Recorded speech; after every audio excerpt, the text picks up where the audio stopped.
Ini tidur di atas genteng?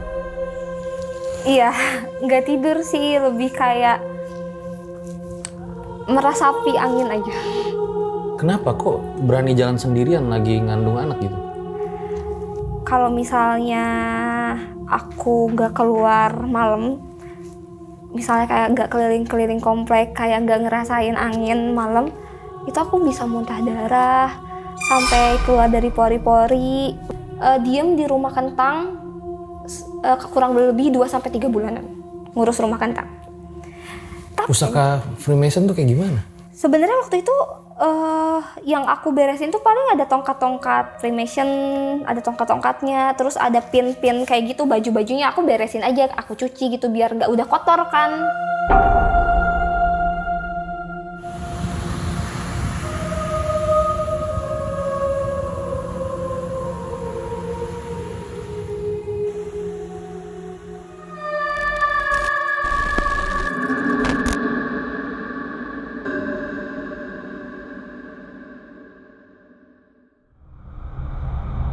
Kita meyakini keberadaan jin di dunia ini sebagaimana sebuah surat nih, kira-kira kalau bahasa Indonesia kurang lebih kayak gini.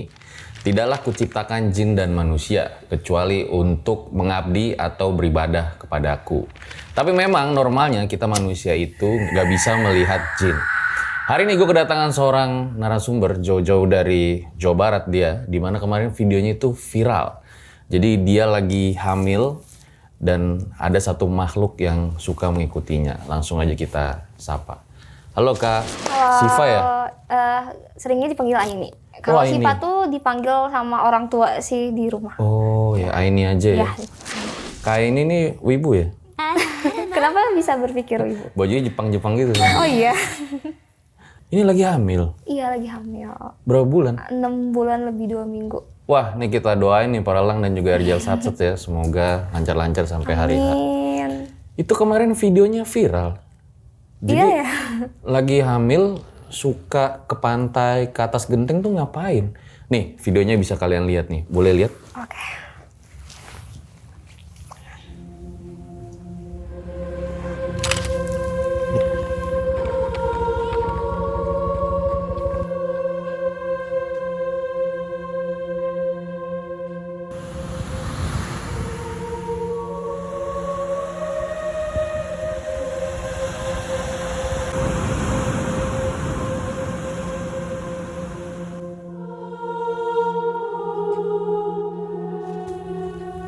Ini tidur di atas genteng? Iya, nggak tidur sih, lebih kayak meresapi angin aja. Kenapa kok berani jalan sendirian lagi ngandung anak gitu? Jadi sebenarnya emang kalau misalnya aku nggak keluar malam, misalnya kayak nggak keliling-keliling komplek, kayak nggak ngerasain angin malam, itu aku bisa muntah darah sampai keluar dari pori-pori, bahkan bisa keluar dari mata. Kalau dari telinga sama hidung itu udah pasti banyak. Darahnya keluar dari mata? Ya, sampai bisa kejang, sesak napas. Jadi kalau misalnya itu terjadi tuh aku harus buru-buru keliling komplek, keliling kemanapun, yang penting di luar, sampai ada angin yang kayak apa sih, yang Berembus loh. iya berhembus ke badan gitu. Kejang. Kak ini katanya punya temen goib. Mungkin bisa dibilang Siapa? aku bilangnya Fajria. Fajri ya? Iya, Cewek? cewek. Sebenarnya tuh dia tuh berubah-berubah wujud, jadi semau dia, tapi ya seringnya cewek, dan pasti yang sering pakaian yang dia pakai itu pakai dress mawar. Pasti berhubungannya sama mawar, meskipun dia wajahnya berbeda-beda atau rambutnya berbeda-beda, tapi dia selalu pakai gelang ciri khasnya dia. Jadi aku tahu ketika dia pakai gelang itu, berarti itu Fajria. Gelang apa? Kayak gelangnya simple, kayak gelang 7 warna gitu, yang 7 warna, terus di sini ada kayak lonceng sama bunga mawar gitu, hiasan bunga mawar. Sekarang temannya datang, jangan dijawab dulu. Penasaran cerita kayak gimana? Langsung aja kita mulai. Berikut adalah ceritanya.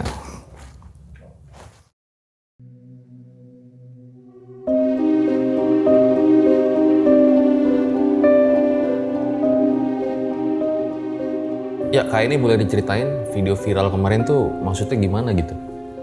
Iya, jadi kemarin tuh ada beberapa video yang di videonya tuh aku lagi pergi ke rumah sakit terbengkalai, terus aku lagi bersihin pusaka keris, terus aku lagi berendam di air terjun sore, sama aku yang lagi di pantai. Sebenarnya kegiatan-kegiatan ini tuh sebelum hamil juga sering dilakuin. Nggak cuman pada saat hamil doang gitu. Kalau ditanya kenapa, prosesnya panjang banget karena itu berhubungan erat sama aku waktu kecil. Oke. Gitu. Jadi lagi hamil ini ke rumah sakit terbengkalai. Ya, ke rumah sakit terbengkalai. Jadi ketika lagi jalan-jalan cari angin, terus kita ke rumah sakit terbengkalai aja yuk. Sama suami? Iya, sama suami ditemenin karena suami juga sebenarnya aku pingin sendiri ya, cuman suami nggak mau ninggalin aku. Katanya ya tanggung jawab aku tuh besar ngejagain kamu ke orang tua tuh gitu. Jadi boleh kamu masuk sendiri ke rumah sakit, aku tunggu di luar. Oke. Awalnya itu seperti apa? Jadi mulai dari kecil, dulu waktu mama lahirin aku tuh lahir tanpa bidan. Jadi aku lahir sendiri, tapi mama pergi ke bidan mama dekat rumah aku. Terus di sana waktu jam udah asar, jadi mama masuk ke ruangan lahiran, tapi bidannya minta mama tunggu dulu karena mau bawa sesuatu. Tapi tiba-tiba mama tuh kayak disuruh lahiran pada jam itu, pada saat itu, pada detik itu. Akhirnya keluarlah aku dan mama bilang kayak ada yang narik aja gitu. Kayak ada yang ngebantuin tapi nggak tahu gitu. Jadi tiba-tiba aku lahir dan bidan datang ke kamar, udah kondisi aku lahir, tinggal mutusin tali ari-ari, tinggal ngebantiin. Enak banget ya bidannya. Oke, terus? Nah, udah kayak gitu, ini kejadian aneh itu mulai terjadi kembali ketika papa cerita ketika aku umur 3-5 tahun.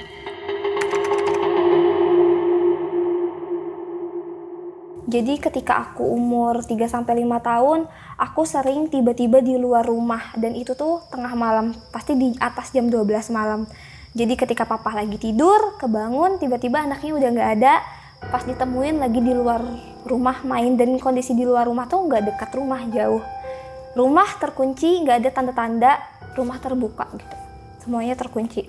Dan tiba-tiba suka datang tetangga, ngetok-ngetok malam-malam, bilang ke mama, ke papa, ini kenapa anaknya ada di luar, katanya. Apa sih, main sendiri, kok bisa gitu. Jadi hal itu tuh ngebuat tetangga aneh, buat orang tua juga kenapa bisa terjadi hal seperti ini. Yang akhirnya ketika aku umur 5 tahun mau masuk sekolah, papa sama mama memutuskan untuk datang ke ustadz. Nah, papa datang ke sana sama mama, terus ustadznya bilang katanya ini nggak bisa dipisah, ini bakal balik lagi, cuman bersifat sementara katanya. Jadi pasti datang lagi. Cuman pada saat itu yang penting saat ini anak saya sembuh dulu deh, baik-baik dulu deh karena ngeganggu aktivitas. Terus keanehan-keanehan itu tuh terjadi lagi ketika. Maksudnya tadi Ustadz Rukia itu nggak bisa berpisah apa? Gak tahu sih, cuman kata papa itu jelasinnya kayak gitu, katanya ini bakal balik lagi aja, mungkin bakal balik lagi dan gak bisa dipisahin katanya. Oh, Kak ini kecil nggak tahu ya? Iya, kayak gitu, cuman kata papa ceritanya kayak gitu. Setelah ruqyah, disebutnya ruqyah pada saat itu, anggap ruqyah ke ustadz, itu terjadi lagi keanehannya ketika aku SMP. Jadi waktu itu aku pernah nonton Surat Kecil Untuk Tuhan, tuh lagi hits-hitsnya kan waktu itu Surat Kecil Untuk Tuhan. Awalnya aku nonton sama Tiara karena seru banget, aku malah nonton lagi 3 hari setelah nonton sama Tiara, aku nonton Surat Kecil Untuk Tuhan. Terus tiba-tiba ketika pulang, kan kalau aku tuh sehabis nonton bioskop tuh aku biarin yang lainnya keluar dulu, baru ketika mereka beres keluar aku keluar. Nah, pas aku mau keluar, di bangku sebelah aku tuh ada handphone yang berdering. Ada yang ketinggalan nih kayaknya handphone. Terus pas aku angkat, bilang kata, ini handphone aku ketinggalan. Kamu di mana ya? Boleh dibalikin gak? Kayak gitu aja normalnya gitu. Terus aku ketemuan sama dia di luar bioskop deket eskalator mau ke bawah. Terus pas ketemu sama dia aku balikin handphonenya normal. Terus dia kayak ngajak ngobrol gitu. Akhirnya kita ngobrol biasa. Terus kita tukeran nomor handphone. Cowok nih? Cewek. Oh, cewek. Ya. Terus di situ kenalan sama dia dan dia bilang nama aku Fajria. Terus dia minta aku tukeran nomor handphone. Aku tukeran nomor handphone sama dia. Terus dia bilang juga kayak nanti kita ketemuan lagi ya. Dan Fajria ini tuh mukanya tuh cantik ayu orang Sunda gitu. Rambutnya panjang sepunggung. Terus dia pakai celana jeans dan pakai baju warna putih polos.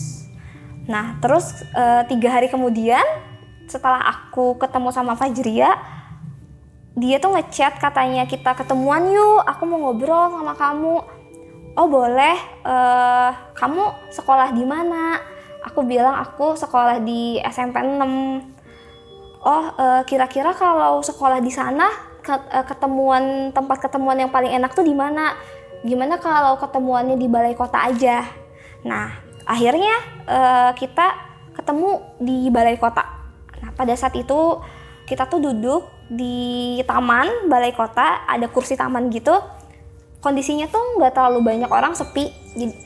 Nah di situ kita ngobrol biasa, ngobrol ala perempuan aja, kayak curhat-curhat tentang aktivitas aku kayak gimana. Terus tiba-tiba dia tuh bilang kayak gini ke aku, kamu mau belajar sulap nggak? Hah? Sulap? Aku bilang sulap tuh yang kayak Deddy Kobuzer sama Romi Rafael bukan sih? Kata. Iya yang kayak gitu, tapi ini lebih bagus dibanding mereka katanya. Kamu mau nggak belajar? Boleh. Yaudah nanti aku ajarin ya. Nanti tapi setelah azan asyar aku ajarin kamu trik-trik sulap. Nah tiba-tiba kita ngobrol lagi di situ dan azan asyar pun tiba. Yaudah kita belajar yuk. Tapi aku pipis dulu, kata dia, anterin aku pipis yuk. Akhirnya aku sama dia tuh ke kamar mandi umum di balai kota. Dia yang masuk duluan ke kamar mandi, aku kedua.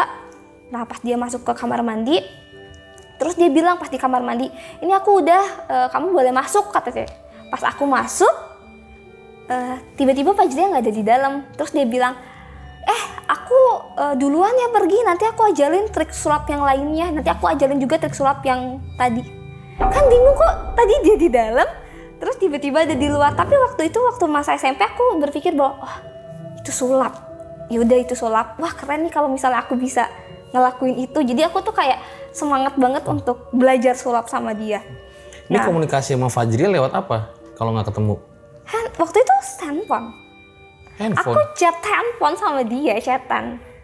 Okay. Serius, aku chatan. Nah, terus setelah itu tiba-tiba dia bilang nanti aku ke rumah kamu ya. Terus aku tuh padahal pada saat itu tuh aku belum balas SMS dia bahwa aku ngasih tahu alamat. Jadi terus tiba-tiba selang 5 menitan dari dia nge-SMS kayak gitu, ada yang ngetuk kamar aku. Pas aku buka, Fajria. Terus dia bilang, yuk kita belajar sulap lagi. Terus di situ aku kayak, hah? Faj, ini sulap? Iya ini juga sulap. Kamu nanti aku ajarin sulap yang kayak gini. Terus aku tuh kayak, wah keren banget gitu bisa sulap kayak gitu. Tiba-tiba dia ada di depan rumah. Depan kamar rumah, padahal pasti pasti pintu depan dikunci. Malam tuh? Malam. Karena waktu di rumah, aku tuh waktu SMP tuh selalu sendiri di rumah. Karena mama sama papa tuh sibuk punya kafe kan gitu. Jadi sibuk di kafe, pulang selalu tengah malam. Dan itu tuh berulang terjadi. Sampai akhirnya tuh... Bentar, dia ngajarin sulap gimana? Iya dia tuh sebenarnya tuh dia tuh nunjukin sulapnya tapi gak pernah ngasih tahu caranya. Okay. Cuma nanti aku ajarin ya, setiap dia nunjukin sulapnya tuh nanti aku ajarin ya. Nah sampai akhirnya waktu aku di kamar mandi nih misalnya lagi BAB, terus tiba-tiba dia bisikin, aku nanti ke rumah kamu ya. Di telinga, tiba-tiba ada suara dia. Kok bisa? Terus dia bilang, itu sulap, itu namanya telepati, nanti aku jelasin ya telepati itu apa. Kayak gitu, sampai ngerasa, wah kok aneh ya, kok sulap tuh bisa sampai segininya gitu. Nah terus semenjak kejadian sulap-sulap itu aku tuh merasakan hal-hal aneh lainnya. Kayak misalnya aku tuh kan dulu tuh ngaji ke madrasah dekat rumah nggak jauh. Terus aku tuh suka datang ke rumah nenek karena mamah papa tuh nitipin aku ke nenek untuk ngejagain aku di rumah. Jadi karena rumah nenek dekat sama aku, jadi suka nemenin aku di rumah. Tapi waktu itu tuh aku datang ke rumah nenek, bilangnya emak aku, "Mak, nanti nggak usah ke rumah, aku mau ngaji dulu." Nah, pas udah kayak gitu tuh kan tetap ya nenek suka ngecek ke rumah. Suka datang aja ke rumah, pas datang nenek cerita katanya di rumah tuh ada aku lagi main komputer. Terus memuncak lagi ketika udah aku ngerasain hal anehnya tuh kayak gini.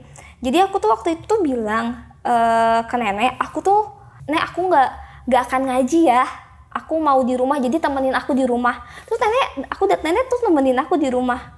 Terus ada yang datang ke rumah nenek, aku bilang bahwa aku mau ngaji. Jadi nenek bukan ketemu aku, dan aku selama di rumah tuh nggak ditemenin sama nenek karena nenek di rumah. Kan bilang katanya aku mau ngaji, ada yang datang ke rumah.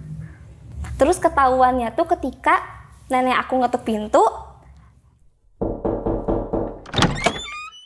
aku buka, ternyata nenek di belakang masih kelihatan ada neneknya. Maksudnya gimana? Jadi nenek aku tuh ngetuk buka pintu kamar aku waktu aku main komputer. Kan di situ ada nenek nemenin aku main komputer. Terus nenek datang ke rumah, nenek yang asli datang ke rumah, dan di situ tuh jadi ada 2 nenek aku lihat. Buset, terus? Di situ aku stres. Kok bisa ya kayak gini?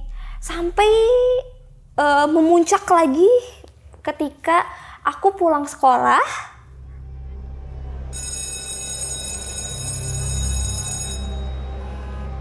Waktu pulang sekolah tuh aku sore waktu itu pulangnya.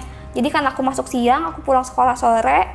Dan saat itu ketika aku masuk rumah, di ruang tamu ada mama papa. Sebenarnya agak aneh karena biasanya mama papa tuh selalu ada di kafe.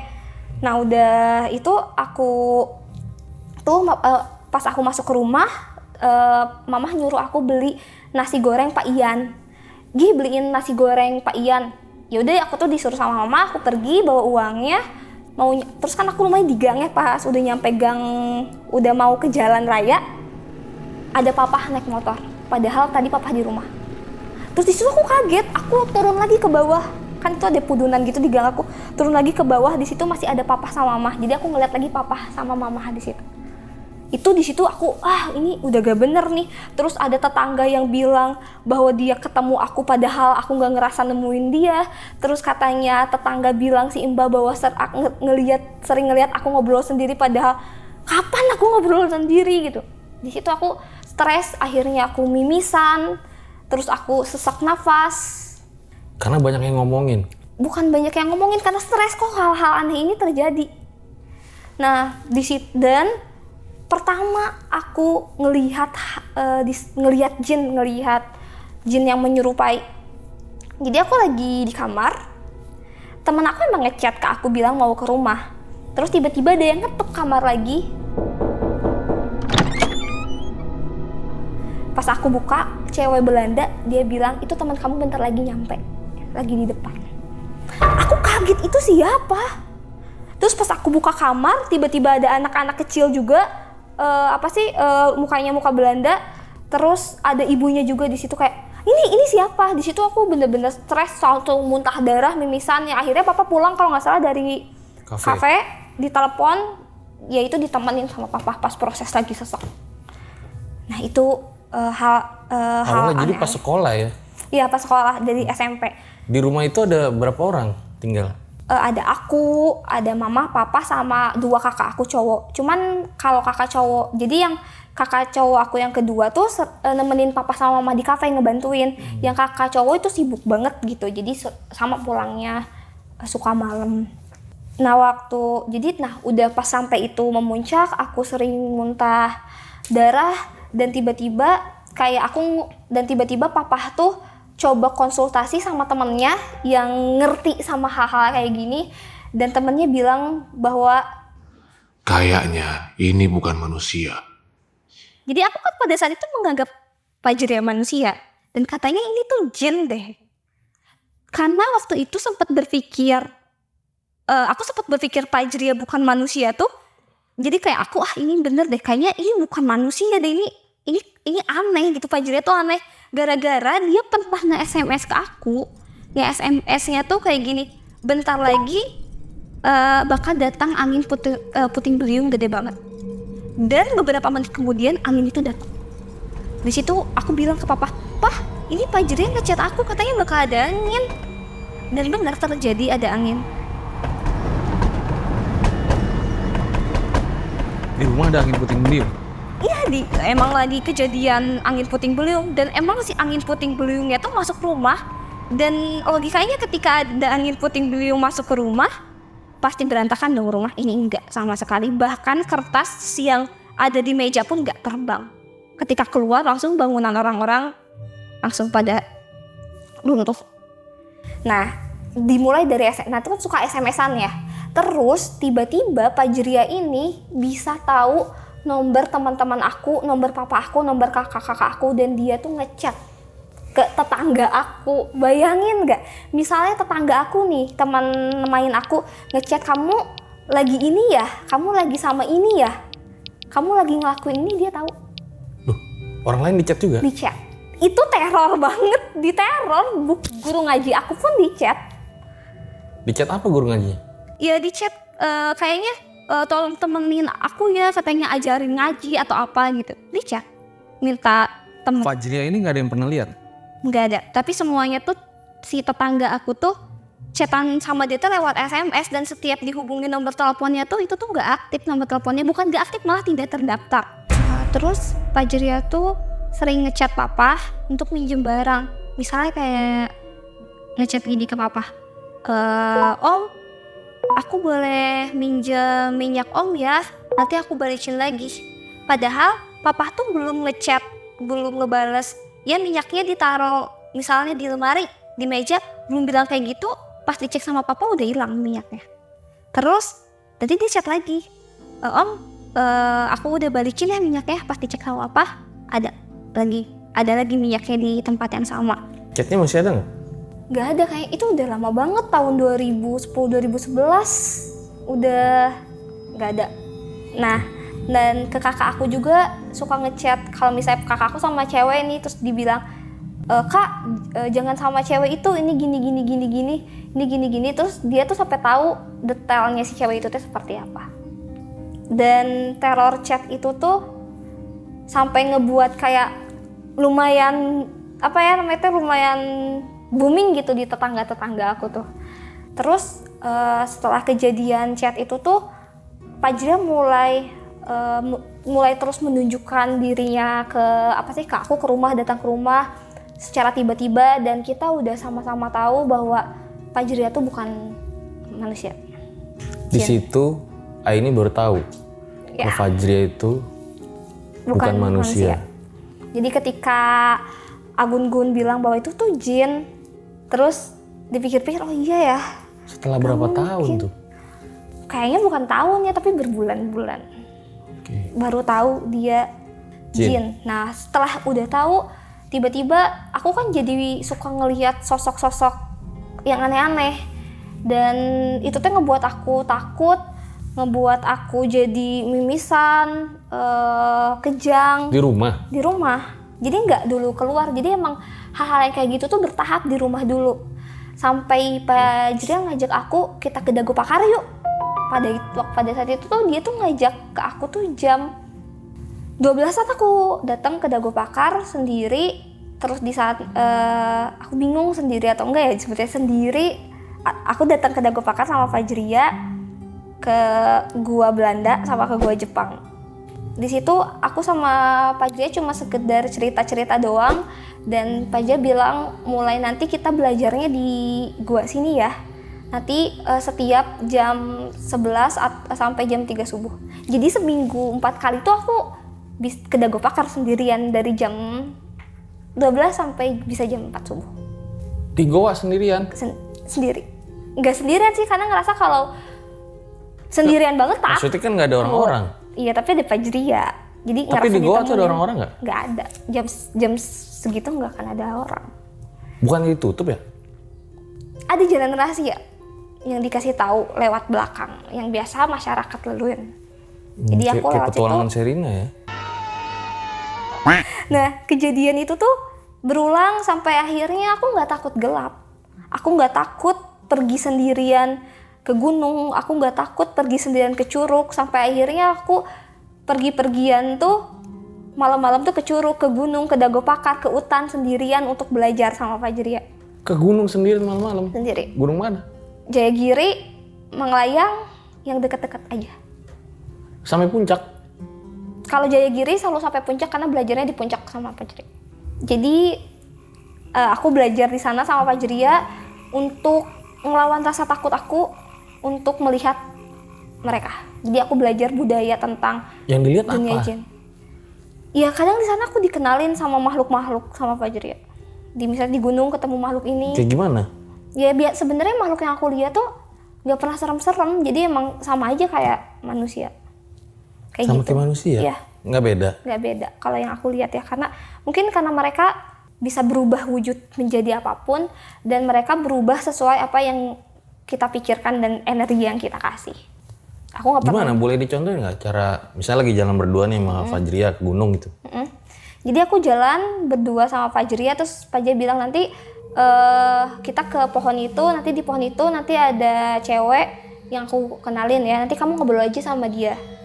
Terus aku ngobrol sama dia, terus Fajria pulang karena waktu itu aku ngerasa bahwa itu tuh fine ya aja gitu, aku ketemu makhluk yang seperti Ceweknya itu. kayak manusia? Kayak manusia. Waktu itu ketemu pertama jin waktu di Jayagiri tuh dia tuh pakai sampingnya juga samping selutut, terus di atasnya juga pakai kebaya, terus rambutnya panjang cantik biasa. Ya aku ngobrol aja sama dia karena mereka nggak menakutkan gitu untuk memperlihatkan ke aku. Apa yang diobrolin? Apa yang apa? Yang diobrolin apa? Yang diobrolin mereka bisa cerita tentang budaya mereka. Misalnya bilang kayak gini, kamu kalau misalnya di Jayagiri jangan lewat ke situ, soalnya di situ ada jin yang emang agak ngeselin kayak gitu. Nanti lewatnya jalan sini aja ya gitu. Oh iya, kamu kalau datang ke pohon itu terus kamu ngelihat sesuatu, cuekin aja kalau dia ngajak ngobrol karena emang dia nyebelin jinnya gitu. Kayak ngobrol kayak gitu ngasih tahu bahwa jin itu punya karakter ini, si jin yang bisa di dekat batu punya karakter gini. Cuman kayak sebatas itu doang waktu SMP, ngasih tahu karakter-karakter yang ada di dunia jin. Tapi akunya nggak takut, tapi itu cuman sementara. Ternyata ketika udah aku dikenalin sama kultur-kultur, sama sama jin-jin macam-macam jenis jin yang aku temuin di Dago Pakar, di gunung, di curug, semuanya tuh berubah jadi naik level dan datanglah jin-jin yang nakutin, yang minta tolong, yang misalnya ketika aku lewat jalan yang pernah ada tabrakannya tiba-tiba ada yang teriak-teriak, bahkan aku megang pohon tiba-tiba kayak ngelihat siluet aneh gitu. Sampai akhirnya di situ aku mimisan lagi, muntah darah lagi, jarang sekolah. Terus sampai kayak gak kuat gitu untuk menghadapin ini. Tapi tetap Fajria nemenin dan orang tua pun mendukung, bahkan sampai kayak gini. Sampai kalau aku bilang ke papa aku mau ke gunung atau aku mau ke Dago, papa anterin dan papa nungguin depan gerbang. Atau kakak aku yang ngejemput. Jadi malam-malam nih? Malam-malam. Kayak gitu. Jadi orang tua nggak menganggap aku aneh-aneh, lain-lain. Yang penting selama itu aku selamat, ya udah gitu. Mereka temenin.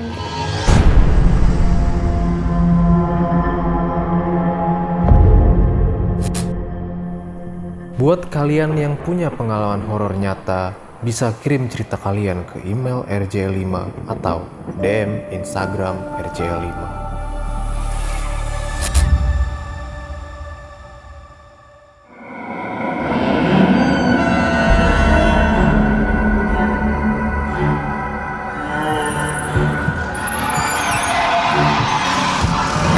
Setelah SMP langsung masuk ke SMA. Di sini tuh masalah dunia supranatural aku belajar gimana caranya aku ngendaliin diri. Jadi aku sering meditasi, nyeimbangin badan karena kan sering muntah darah, sering mimisan. Sedikit aja misalnya aku ngeliat jin yang menyerupai pocong, gemeter, mimisan, keluar darah sampai di pori-pori. Di mana lihat yang kayak pocong tuh?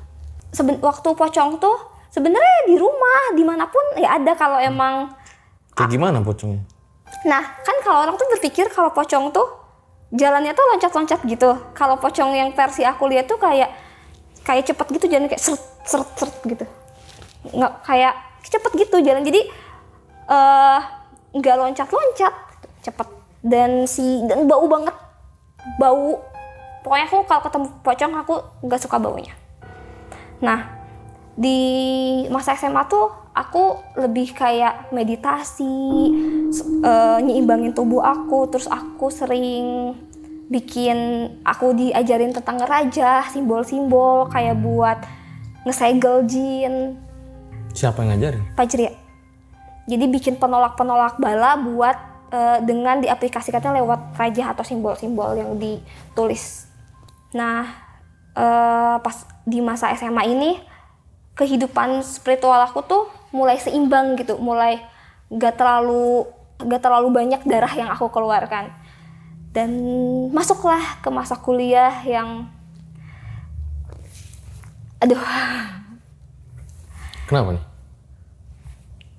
Karena masa kuliah tuh masa yang paling aku ingin nyerah gitu untuk menjalani hal ini gitu. Kenapa? Waktu kuliah, cerita ketika aku masa kuliah tuh berarti awalnya tuh tahu Rumah Kentang? Iya. Rumah Kentang di Bandung, kalau nggak salah Jalan Banda. Nah, jadi aku pernah diem di Rumah Kentang kurang lebih 2-3 bulan ngurus Rumah Kentang. Tapi sebelum aku masuk ke Rumah Kentang, jadi dulu waktu aku SMA, sebelum aku kuliah nih, sebelum masuk ke Rumah Kentang, SMA kelas 2, aku tuh pernah disuruh sama Fajria untuk nyimpen kertas di pohon Rumah Kentang. Jadi kertas itu tuh aku suruh suruh nulisin simbol yang disuruh sama Fajria simbolnya. Aku remes-remes si kertasnya, terus aku kuburin di pohon Rumah Kentang. Dan Fajria bilang nanti kamu bakal diundang. Terus aku waktu SMA berpikir, diundang apa ya? Tiba-tiba waktu kuliah kakak aku ketemu sama Prof pemilik Rumah Kentang itu, dan tiba-tiba disambungkan ke aku. Kenapa disambungkan? Karena katanya Rumah Kentang itu di dalamnya sering dapat kejadian aneh, tapi kejadian anehnya tuh tidak berhubungan dengan yang sesuai dengan mitos-mitos yang beredar, yang katanya ada anak kecil yang masuk ke kuali terus dijadiin sup gitu. Enggak, dan ternyata di sana tuh ada loji. Tahu ya? Loji tuh kayak tempat ibadahnya Freemason. Dan di situ tuh ada aulanya. Aku ngurus aula itu. Nginep di situ? Beberapa kali nginep, tapi seringnya aku ngejagain sampai malam, ngeberesin. Karena gini, kata si propnya, si prop tuh pingin ngebersihin aula ini karena kotor banget. Propnya siapa? Ada yang punya Rumah Kentang itu. Nih dulu ya, yang punya Rumah Kentang, yang percaya sama aku dan kakak aku untuk kayak ngebersihin Rumah Kentang, ngebuat Rumah Kentang tuh jadi lebih nyaman, lebih aman, dan orang tuh nggak menyangka bahwa itu teh rumah horor gitu. Akhirnya dan dulu dia sempat ajak pendeta, sempat ngajak ustadz lainnya untuk ngebersihin Rumah Kentang, tapi semuanya mental katanya. Gak ada yang mampu, apalagi ketika masuk aula itu tiba-tiba kerasukan lah, sakit lah. Dan kenapa pada saat itu si Prof percaya sama aku? Karena ketika aku masuk Rumah Kentang, tiba-tiba lampu yang ada lambang Freemasonnya itu tuh udah ratusan tahun mungkin nyala. Tiba-tiba nyala. Di situ kasih Prof, yaudah deh kamu aja yang beresin aula ini katanya. Jadi aku beresin aula itu. Sebentar, itu Rumah Kentang berarti udah nggak terbengkalai pada saat itu ya? Sempet terbengkalai, tapi akhirnya ditempatin lagi sama pemiliknya. Oh, terus kamu beresin yang terbengkalai? Iya, yang enggak, ya aku tuh beresin aulanya, aula yang loji itu, yang banyak hal tentang sejarah-sejarah Freemason di situ. Freemason? Ya. Yang kamu tahu Freemason itu apa? Wah, panjang. Boleh jelasin singkat? Kalau semenjak aku diem di rumah kentang, sudut pandang aku tentang Freemason, bahwa Freemason itu adalah sekerumpulan orang-orang yang memiliki kemampuan dari supranatural atau kemampuan dia materinya yang kaya raya, atau dia memiliki kemampuan secara pengetahuan untuk memperbaiki dunia, tapi tidak terlepas dengan hal-hal yang berbau supranatural kayak gitu.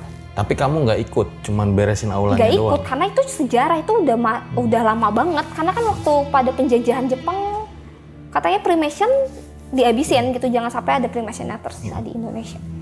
Dan ternyata ada peninggalan-peninggalan Freemason yang ada di rumah kentang. Oh, Orang-orang bukannya nggak itu ada yang aktif di sana? Ada perkumpulannya gitu? Dulunya, sejarah dulunya. Tapi Bukan sekarang? Bukan sekarang. Bukan zaman kamu? Iya, bukan zaman aku. Waktu zaman aku itu cuma peninggalan-peninggalannya aja. Nah, kamu beresin? Aku beresin, aku bersihin, karena setiap ada kayak nyuruh pendeta yang datang tuh pada nggak mampu katanya untuk masuk Gue ke kira situ. di situ masih ada perkumpulannya Nggak saat ada, itu. udah nggak ada, itu cuma sekedar sejarah kayak gitu. Oh, yang siapa tadi prop itu? Ya, Yang ngurus saat yang ngurus, itu? yang ya kayak gitu. Dan akhirnya di situ aku yang ngurusin, yang ngebersihin pusakanya gitu ibaratin, yang nyapuinnya, karena untuk sapu-sapu di situ aja si Prof takut. Pusaka Freemason tuh kayak gimana? Sebenarnya waktu itu yang aku beresin tuh paling ada tongkat-tongkat Freemason, ada tongkat-tongkatnya, terus ada pin-pin kayak gitu, baju-bajunya aku beresin aja, aku cuci gitu biar nggak udah kotor kan.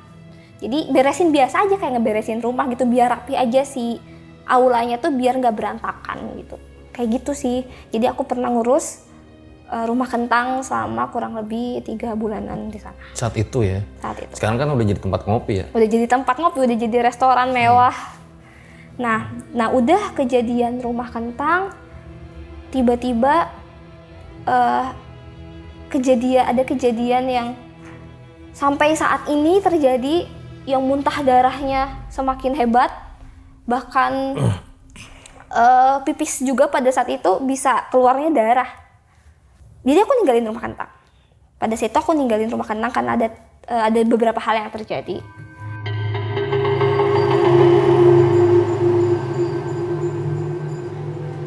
Terus aku sempat ngejalanin kuliah, aku kuliah di situ, terus aku berhenti kuliah karena ngerasa bahwa wah ini tubuh aku nggak benar, ada yang hilang gitu. Dan tiba-tiba kemampuan aku untuk melihat hal itu tuh hilang. Tapi kemampuan aku hilang, kayak biasanya kan aku kayak bisa ngelihat hal yang kayak gitu, tiba-tiba hilang, tapi cuma pendengarannya aja yang kuat. Terus Bentar, ini dari tadi suara gemerinjing, suara apa ya? iya, angin terus ya kesini, ada datang angin ngerasa. Dari tadi gue perhatiin suara apa ya? Kerincing-kerincing. Iya, aku juga tadi ngomongnya juga jadi sempet ntar karena agak gak nyaman. Oke, terus? Nah udah pas masuk kuliah, Kenapa kok matanya berair mata gitu? enggak sih, cuman kalau emang udah inget ketika langsung masuk ke tahun kuliahan tuh, itu tuh kayak tahun terberat buat aku ngejalanin supranatural. Kuliah jurusan apa? Dulu sempat kuliah jurusan antropologi budaya dan terhenti karena aku harus pergi ke pantai, ke gunung, Oke. ke curug yang kalau aku nolak, kalau misalnya aku bilang nggak bisa, bakal muntah darah, bakal ngeluarin darah di telinga, mimisan, kejang. Jadi harus dilakuin. Di akhirnya aku ninggalin kuliah. Jurusan kita sama ya? Oh ya, jurusan Tapi sama juga, belum lulus juga nih. Lagi jurusan kuliah antropologi lagi. budaya. Antropologi doang. Antropologi. Oke, nah habis dari rumah kentang gimana lagi kak? Nah jadi ketika aku udah di rumah kentang, udah keluar dari rumah kentang, di situ Fajri bilang ke aku, nanti ada beberapa hal yang harus kamu lakuin untuk pergi ke gunung, ke laut. Nah, dan aku melakukan sebuah kesalahan yang ngebuat Fajri pergi. Kesalahan apa? Jadi aku pernah nyobain bundir karena aku udah ngerasa gak kuat ngejalanin supranatural ini. Aku coba bundir di kamar, terus Fajria gak suka, gak mau aku bundir. Gimana ya, jadi waktu aku itu tuh aku lagi di posisi terpuruk. Aku ngerasa bahwa aku gak mau lagi ngejalanin supranatural ini. Aku gak mau lagi ngelakuin hal yang seenaknya mereka suruh dan aku harus nurut. Kalau aku gak nurut, aku berdarah. Kalau misalnya aku nurut, aku capek juga dan kemungkinan kecelakaan fisik tuh bisa aja terjadi. Terus apa bedanya kayak aku gak dibunuh secara berlahan? Oke, taruh misalnya aku nggak nurut, aku bakal mimisan, aku bakal sampai keluar darah di pori-pori. Itu kan pasti ngelukai fisik. Mereka tanpa sadar ngebunuh aku pelan-pelan dong. Jadi yaudah deh, mendingan kalau kayak gitu mati aja gitu. Akhirnya aku coba, aku minum racun. Udah bener-bener pada saat itu udah kesakitan badan. Ketika minum racun itu aku udah sakit banget badan, udah nggak bisa napas. Sampai akhirnya tiba-tiba Kiki datang. Karena waktu proses kuliah aku di 2017 tuh aku udah pacaran sama Kiki, dan ketika Kiki datang ke rumah, aku kondisi lagi kejang. Terus di situ ada Fajri yang lagi nyaksiin aku, dan dia bilang, "Kamu tahu kan orang yang itu seperti apa di sana gentayangannya?" Jadi ngomongin dulu cerita nih orang yang bunuh. Jadi yang aku lihat ketika yang bunuh, misalnya waktu itu ada di salah satu apartemen di Bandung, terus ada kasus bunuh. Kalau nggak salah, terus ada kakak. Oh, ini lagi sama Fajri yang ngomongin bundir ya? Iya, bundir. Adik kakak, terus tiba-tiba aku datang ke apartemen itu, si adik kakak itu yang loncat dari apartemen tuh ngelakuin berulang. Jadi loncat lagi, naik lagi ke atas, loncat lagi, naik ke atas, sampai dia minta tolong ke aku, "Stop, ini sakit banget, stop, ini sakit banget." Dan Fajri bilang bahwa itu bakal stop dia ngerasain rasa sakitnya ketika pada saatnya dia harus meninggal. Misalnya dia harus meninggal di umur 50 tahun, tapi umur 20 tahun dia udah berarti 30 tahun yang dia ngerasain rasa sakit itu. Dan kamu mau coba itu. Padahal kamu udah tahu sebab akibatnya kayak gimana. Tapi aku tetap bilang, gak mau, aku mending mati aja. Lagian capek gitu, setiap hari harus berdarah. Terus kalau misalnya kayak aku ngomongin ini ke orang tua gitu, ya kasihan gitu, orang tua juga kayak kepikiran gitu. Makanya aku pendem sendiri. Meskipun posisinya keluarga tahu kalau aku emang lagi proses perjalanan supranatural, tapi keluarga nggak tahu bahwa aku separah itu. Jadi papa tahu aku mimisan, tapi papa nggak tahu bahwa mimisan aku sampai separah itu, sampai bisa setiap hari. Kalau ada kesalahan yang aku lakuin aja, mereka nyerangnya ke fisik, nggak asik. Gitu, makanya udah aja. Ya udah, bundir kayaknya jalan terbaik deh. Tapi keburu Kiki datang, kayak Kiki masih kedengar itu samar-samar kayak kenapa udah itu posisinya tuh udah darah tuh udah di mana-mana. Jadi sebelum aku minum racun itu, kondisinya aku udah pada saat kejang karena aku menolak sesuatu yang mereka perintahkan. Terus aku itu gak mau dan tidak memungkinkan untuk pada saat itu aku lakuin. Aku disuruh ke pantai dan gak mungkin ke pantai pada saat itu, orang aku juga lagi gak megang uang pada saat itu. Terus mereka tetap neken aku gitu untuk aku pergi. Jadi aku udahlah. Dan emang sebelumnya emang bundir tuh emang beberapa kali ingin aku lakuin, jadi aku udah beli dulu barangnya tapi nggak aku lakuin. Jadi pada saat itu bawa, udahlah gitu. Jadi ketika kejang aku bawa, terus aku minum. Fajri tapi pernah nyuruh buat bundir? Enggak, dia malah jangan sampai aku ngelakuin itu. Dia bilang ke aku, kamu lebih baik berjuang dulu terus kamu gagal lalu kamu meninggal dibanding kamu mundur, sia-sia perjuangan kamu. Terus kadang aku mikir, apa ya yang diperjuangin? Toh ngelihat jin-jin kayak gitu juga emang harus? Kok ini apa sih gitu? Kayak ini tersiksa ya dengan bisa melihat-lihat gitu. Tersiksa banget. Jadi pada saat itu aku nggak tahu aku dikasih kemampuan seperti ini, tapi buat apa? Yang ada mimisan, dikit-dikit sakit, dikit-dikit badan keserang. Sampai pada akhirnya aku ngelihat hantu-hantu atau jin-jin yang kayak gitu, aku udah antipati. Jadi mau mereka mengganggu aku segimanapun juga, ya udah ganggu aja. Kalau bisa bunuh ya udah bunuh aja.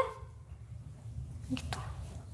Ya nggak ganggu gitu. Sampai harus aku berhenti kuliah. Terus misalnya waktu aku jadi apa ya namanya itu jadi keambil gitu, aku main sama teman-teman yang bikin waktu tidur juga jadi kebawa, jadi apa sih hilang. Lagi tidur nih misalnya, lagi tidur, lagi nyamannya tidur dibangunin, cepet-cepet ngeraja, belajar aja. Masih ada itu? Masih ada. Itu ada tuh fotonya? apa raja-rajanya? Iya. Ada sih foto-fotonya. Nanti ditampilin. Ya.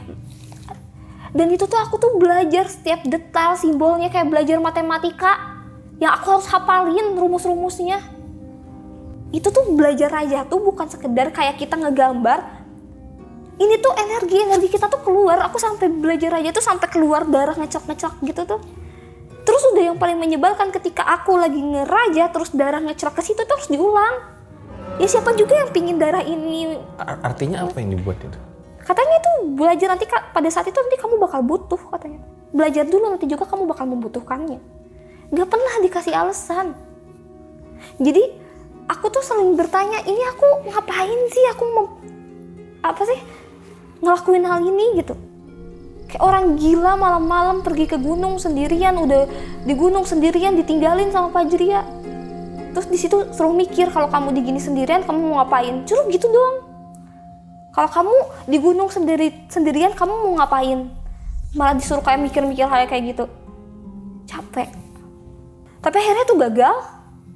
Bundirnya gagal karena Fajria bilang ketika waktu saat itu Kiki pun nangis gitu di sana, terus aku tahan tangannya dan aku juga nggak ngerti ya kenapa pada saat itu aku masih bisa ada tenaga untuk nahan tangan Kiki dan bilang jangan turun, jangan bilang ke orang tua maksudnya tuh. Terus Fajria bilang kalau misalnya kamu ini mati beneran udah sama 2 hari lagi lebaran, terus nanti Kiki yang kena. Bisa jadi Kiki bisa masuk kantor polisi gitu. Kamu bakal buat masalah yang makin banyak. Kamu egois, kamu nyelamatin diri kamu sendiri, nggak ngelihat ketika orang tua ditinggalin kayak gimana, ketika keluarga ditinggalin kayak gimana. Jadi situ ya udah deh. Udah, terus Fajria bilang, "Aku kasih kesempatan sekali lagi buat kamu," kata Fajria. "Aku ambil racun kamu," kata Fajria. Terus akhirnya Kiki nyaksiin bahwa racunnya tiba-tiba keluar dengan sangat utuh. Tiba-tiba keluar, tiba-tiba aku kayak bisa napas lagi. Yang harusnya itu kayaknya udah mati, minum itu nggak mungkin, minum itu nggak mati. Tapi si Fajria klaim dia yang ngeluarin. Iya, aku keluarin kata Fajria. Tapi dengan persetujuan kamu bahwa ketika kamu, aku kasih kesempatan kamu, tapi kamu harus buat perjanjian sama aku bahwa setiap apa yang aku perintahkan atau apa yang aku suruh kamu harus mau. Aku juga nggak mau sebenarnya ngelakuin ini buat kamu kalau enggak tugas dari leluhur kamu. Sumpah nih di episode ini gue merinding banget guys.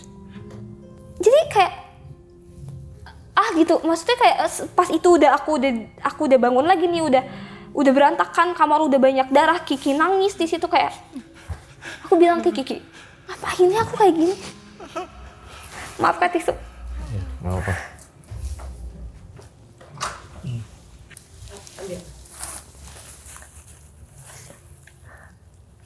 Lagi? Udah. Diam dulu Kak. Udah nggak apa-apa. Jadi pas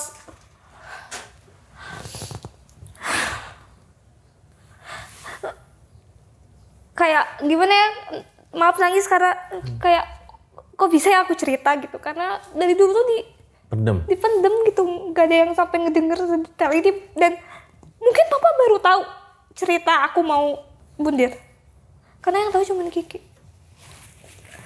Yang nyaksiin segala kayak kesakitan tuh aku bilang, Kiki jangan bilang ke orang tua. Selama aku mampu, aku bakal lakuin ini gitu. Apalagi ketika itu Pak Juria bilang katanya, ini tuh bisa nyelamatin keluarga kamu. Nyelamatin apa ya? Kamu bundir katanya bisa nyelamatin Enggak, keluarga. maksudnya apa yang kamu lakuin sekarang, yang kamu jalanin sekarang tuh, ini tuh nyelamatin keluarga dan keturunan keluarga. Jadi ketika kamu emang dipilih, kata Pak Juria, karena kamu mampu, kata Pak Juria. Karena kamu orang yang terpilih. Jadi guys, di belakang ini ada ayahnya Aini juga ya. Itu lagi nangis juga.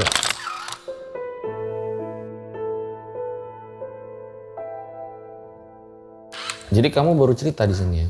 Ya, karena aku sebenarnya tuh beberapa kali Kiki juga mergokin aku mau ngelakuin bundir gitu. Jadi nggak cuma sekali gitu.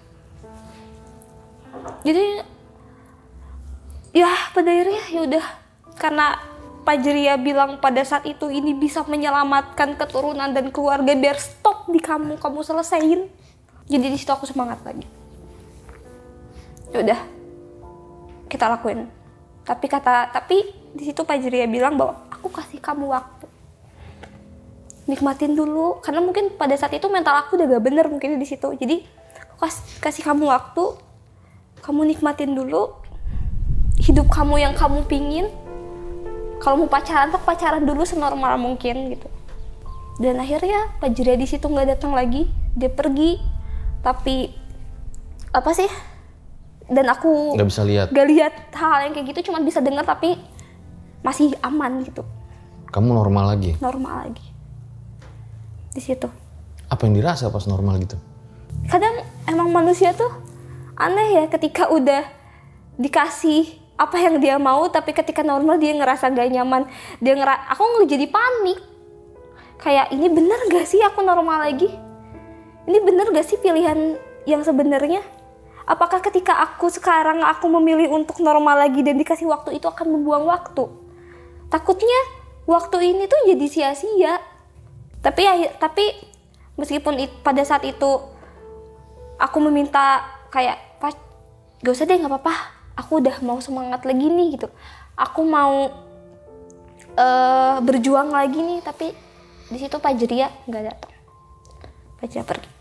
Sampai akhirnya tiba-tiba di tahun, aku lupa itu di tahun 2022, 2003 gitu. Aku cukup lama itu ngejalanin hidup normal, tapi tetap kalau mimisan selalu ada. Tapi mimisan di sini tuh bisa terkendalikan gitu. Jadi gak harus aku ke pantai, ke gunung gitu. Nah, tiba-tiba ada perempuan yang tiba-tiba dia ngetuk pintu.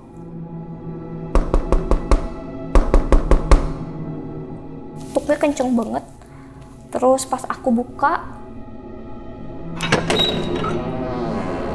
tiba-tiba kayak, wah, cahayanya pun kayak ada cahayanya, si cewek itu kayak berkilauan banget, tapi nggak sampai buat mata jadi apa sih, kelilipan gitu, enggak. Tapi cahayaan gitu. Dia tuh rambutnya tuh diikat dua, tapi diikat disanggul gitu, yang satu setengahnya keurai, pakai baju dress ala kebaya gitu, baju dress tapi kebaya gitu.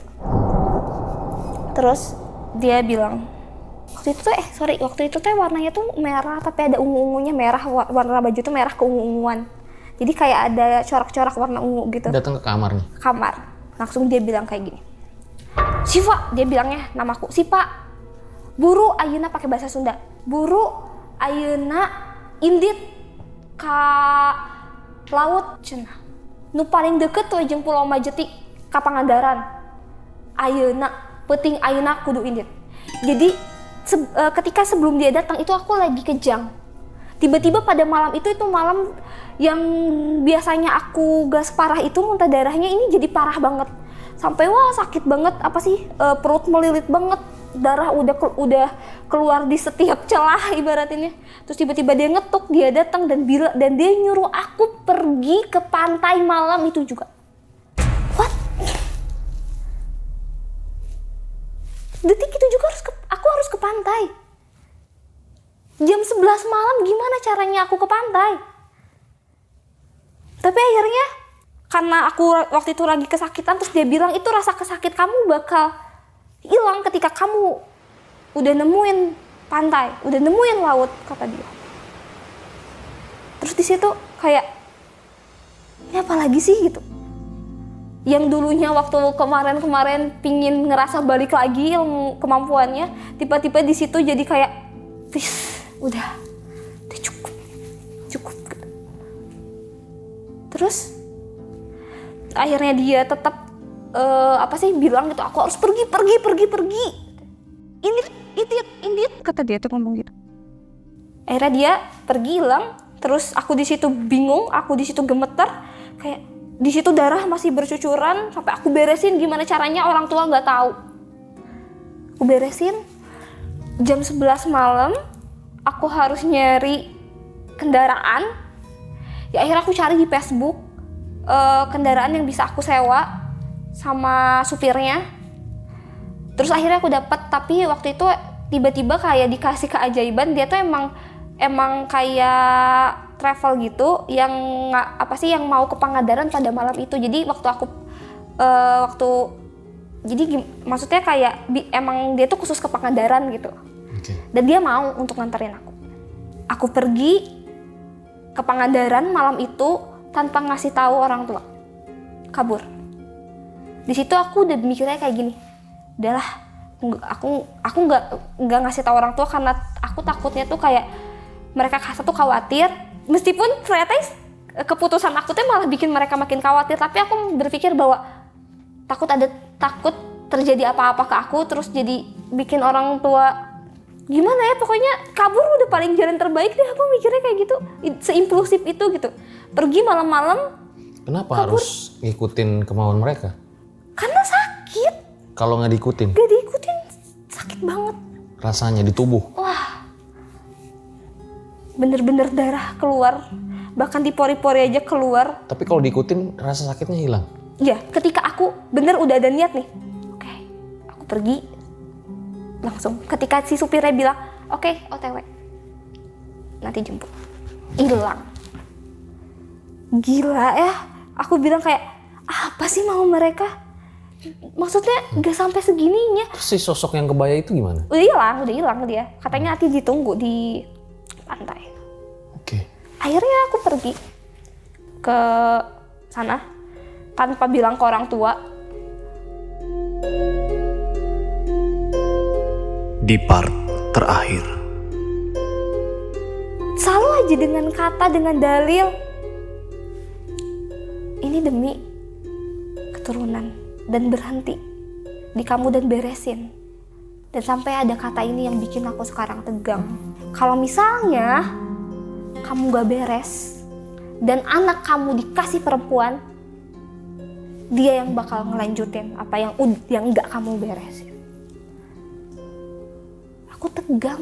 Waktu itu waktu kehamilan aku sekitar 3 bulanan. Aku tegang, takut anak aku perempuan.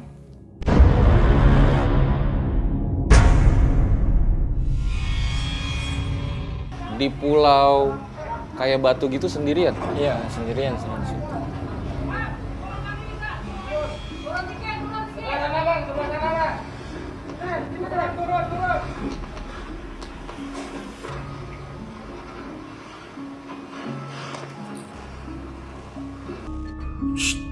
Jangan tidur dulu.